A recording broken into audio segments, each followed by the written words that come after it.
All right, so the last part, ladies and gentlemen of the jury, the last part is bias crime. We're in the process of redoing how bias crime is reported between the New Jersey State Police and the Division of Criminal Justice. They're finishing up the actual streamlining of the process. We want a baseline level with regards to bias, so at least all officers have a general understanding as to what a bias incident is, as opposed to a bias crime. A bias crime is a crime committed against a person or property who is motivated against a person, part of an individual based upon a person's race, color, religion, gender, disability, sexual orientation, national origin, identity, expression, or ethnicity. New Jersey has 9 protected classes including race, color, religion, gender, disability, sexual orientation, national origin, gender identity, or expression, or ethnicity. Progression of pyramid. What the bias crimes, NJSA 2C16-1, is designed to do is break the pyramid here. There are different pyramids that we deal with. Verbal deals specifically with acts of prejudice, indirect prejudice, feelings about being disliked or groups are discussed with like-minded friends. Avoidance. We avoid other disliked members of groups and they're avoided at all costs. Leads to exclusion. Acts of discrimination, exclusion of peers, social privileges, employment, educational opportunity, and housing that leads to physical attacks. Acts of violence, vandalism, assault, riots, harassment. At the top of the pyramid of hate is extermination. Arson, genocide, lynching, assassination, homicide, murder.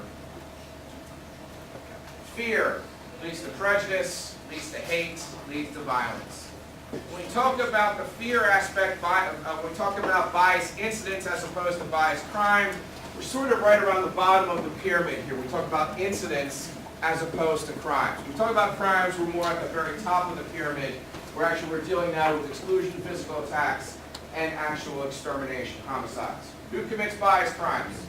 Historically and traditionally, any juveniles between 11 and 17 years old. Males are the most likely offenders to commit these crimes pursuant to the New Jersey State Police UCR statistics. 3 R's. Responding, recognition, reporting. Responding. Police officer must respond to a suspected bias crime promptly, assess the situation, preserve the crime scene, maintain incident from escalating, maintain non-judgment, non-critical, non-judgmental attitude. Recognition. This is what motivates. Recognition is what's the motivation behind the crime. What are those intents, purpose, knowledge, reckless, negligent, are our intent words in the criminal code. Was there racial, religious, sexual slurs used in the suspected crime? Any bias symbols or graffiti? Was the victim a member of any of the New Jersey protected classes? Is there a connection between the date of the incident, holidays, school activities, or other events? Reporting. Bias crimes are required to report to 3 separate entities: the County Prosecutor's Office, New Jersey Division of Criminal Justice, New Jersey State Police Uniform Crime Reporting Incident Unit. Actually, the DCJ and the Crime Reporting Unit are going to be merging, I believe, in January, so it'll just be 2 starting in January. Attorney General guidelines. The Attorney General has created guidelines with regards to the investigation. All police officers are required to adhere regarding bias investigations. My bias crime officers in the room, my advocates in the room, to do this training actually effectively is a full day. I don't have a full day, so we're just going to provide the highlights with regards to this. The guidelines explain the mandatory reporting procedures for police officers reporting bias crimes. Guidelines establish uniform law enforcement procedures in response to and the investigation of these crimes. The guidelines also explain the difference between a bias incident and a bias crime. Bias incidents. Bias incident is a suspected incident that is motivated by bigotry, bias towards someone's real or perceived race, color, religion, gender, disability, sexual orientation, national origin, gender identity, expression, or ethnicity. A bias crime is a confirmed incident based upon bigotry, bias towards a person's real or perceived of those protected classes that I previously talked about. Both bias incidents and bias crimes must be reported with regards to that. Again, I apologize for my subject matter experts in the room with regards to what I did to your level of expertise. We just want to get a baseline for level 4 all law enforcement. Which means, ladies and gentlemen, let's talk about conclusion. Overall, police officers cannot get angry or take it personally when they're accused of racism. Explaining yourself can go a long way into building trust, even when no explanation is owed. Talk about understanding your lenses and changing your lenses, we did today.